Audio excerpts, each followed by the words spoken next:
aqui na cidade de Sardes nós temos os restos que estão sendo escavados pela Universidade de Cornell e pela Universidade de Harvard. São os restos arqueológicos de um banheiro público da época. Um banheiro público. Muito do que tem da cidade aqui é do período bizantino, mas nós temos ainda aqui um banheiro público romano, como eram aqueles banheiros usados na época do apóstolo João. O que eu vou explicar no início desse vídeo vai soar engraçado, constrangedor, talvez vai ser motivo de riso de muita gente que começar a assistir esse vídeo, mas fica comigo até o final, que o que aparenta ser no início apenas uma curiosidade cômica do passado, vai terminar de modo sério, e talvez vai surpreender alguns de vocês. Muito bem, as pessoas tinham um banheiro público. Vamos lá então, as primeiras coisas que vão talvez chocar ou surpreender vocês. Os homens costumavam ficar no banheiro público e eles sentavam em latrinas como esta. Aqui eu estou numa latrina milenar.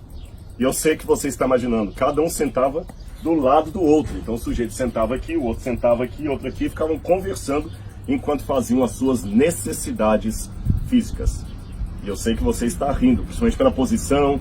Se bobear, vira até meme o que eu estou falando. Depois que eles terminavam de fazer as suas necessidades, eles iam se limpar. Qual era o processo? Qual que era o papel higiênico da época? Preste atenção nisso. Eles tinham uma vara, geralmente vara de isopo ou algum tipo de vareta. Ele fixava essa vara numa esponja do mar. Uma vez que a vara estava fixada na esponja do mar, você consegue ver essas canaletas que estão aqui, bem no meu pé? Veja que tem uma canaleta aqui antiga. É incrível, porque esse aqui tem 2000 anos. O sujeito sentava aqui, com a sua vareta na mão, a esponja do mar fixada na vareta, e aqui passava água corrente. Ele pegava aquela vareta com a esponja, molhava na água corrente e se limpava. Eu sei que até pelos meus gestos você deve estar dando gargalhadas nesse momento. Depois que ele se limpava, agora vem outra coisa muito estranha para a nossa cultura, a mesma esponja com a qual ele se limpava, a mesma esponja que era usada como papel higiênico, poderia ser utilizada por outras pessoas. Como era o processo? Em algum canto aqui havia duas coisas. Em primeiro lugar, antes de eu falar o que havia aqui para esterilizar, do outro lado, isso é mais uma curiosidade para você continuar dando as suas risadas por aí, havia dois tipos de funcionários do banho público, escravos na maior parte das vezes. Um deles ficava acendendo incensos para mascarar um pouco o mau cheiro. E o outro grupo ficava tocando instrumentos para também abafar o barulho de flatulências. E vamos agora à esterilização da esponja. Como eu falei, repito, por mais nojento que seja para a nossa cultura, a mesma esponja que servia de papel higiênico era usada por várias pessoas. Ele pegava a vara com a esponja que ele utilizou e colocava por aqui numa bacia cheia de vinagre. Já havia nos tempos greco-romanos a ideia de que o vinagre era uma espécie de desinfetante, que ele purificava os objetos. Então, repetindo, o sujeito usava a latrina aqui, aqui tinha água corrente, molhava a esponja com a vara na água corrente, se limpava, depois pegava aquela vareta com a esponja e colocava numa bacia cheia de vinagre. Agora, como é que eu posso terminar uma descrição tão constrangedora de maneira séria e que vai fazer você pensar e refletir um pouco? Se você tiver uma Bíblia aí, abra comigo no Evangelho de João. Eu vou ler aqui justamente o capítulo 19, versos 28 em diante, que fala da morte de Jesus. Pegou sua Bíblia? Então preste atenção na leitura. João 19, 28. Depois, vendo Jesus que tudo já estava consumado para se cumprir a Escritura, disse: tenho sede. Estava ali um vaso cheio de vinagre. Ora, por que estaria um vaso cheio de vinagre no Calvário? A explicação mais lógica que eu tenho à luz da arqueologia é que a referência do apóstolo João é a algum banheiro público que houvesse perto do lugar de crucifixão de Jesus. Estava ali um vaso cheio de vinagre. Embeberam de vinagre uma esponja e, fixando-a num caniço de sopo, lhe achegaram à boca. Quando, pois, Jesus tomou o vinagre, disse: está consumado. e, inclinando a cabeça, rendeu o espírito.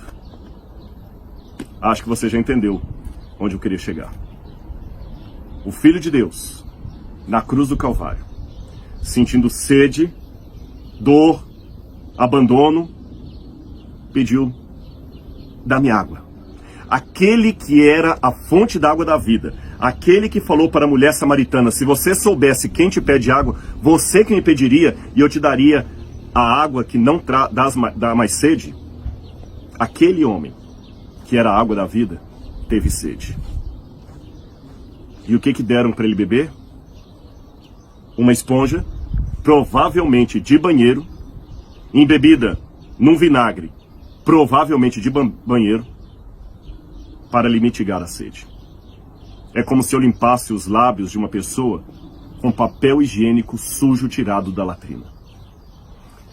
Há duas possibilidades com relação a esse ato do soldado romano. Alguns pensam que não foi um desejo de mitigar a sede de Jesus ou de aplacar-lhe o sofrimento, mas sim de aumentar ainda mais a humilhação e a violência daquela condenação. Outros grupos, como nós temos, por exemplo, no livro Desejado das Nações, acreditam que não, que aquele soldado talvez seria aquele que reconheceu este verdadeiramente é o Filho de Deus e, tomado talvez de um desespero para aliviar a dor de Jesus, ele correu e pegou o que estava na frente ali, o que estava mais próximo era o vinagre. Como soldado romano, ele sabia que o vinagre podia trazer um fator de entorpecimento, como se fosse um tipo de ópio para a dor. Sabe, na guerra, quando o pessoal coloca morfina para aliviar a dor e a pessoa fica meio assim, fora de si e consegue sobreviver mais à dor, ou antes de inventarem os tipos de anestesia que eles usavam bebida alcoólica para embriagar a pessoa antes de amputar uma perna, talvez aquele soldado romano, movido de compaixão, talvez pensou: puxa, eu sei que é nojento, mas na guerra eu vou pelo menos aliviar a dor dele. Seja pela primeira hipótese, enfatizar o sofrimento, a humilhação, ou pela segunda hipótese, um gesto de caridade do soldado, duas coisas ficam notórias.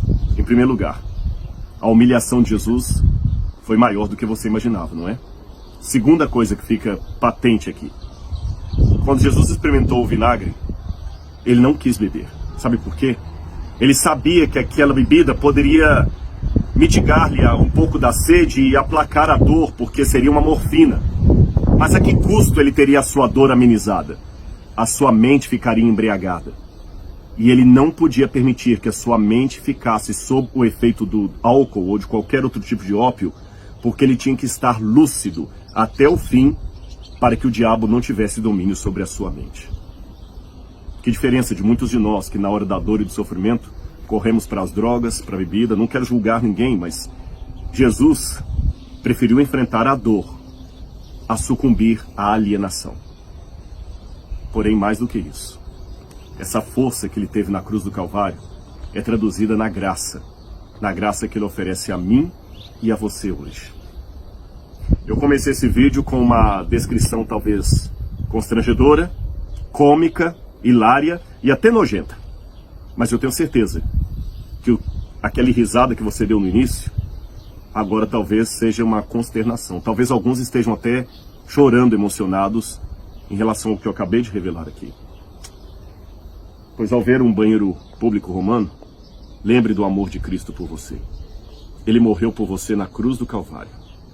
E por fim, eu só tenho uma pergunta a lhe fazer: como podemos deixar de amar alguém que nos amou tanto?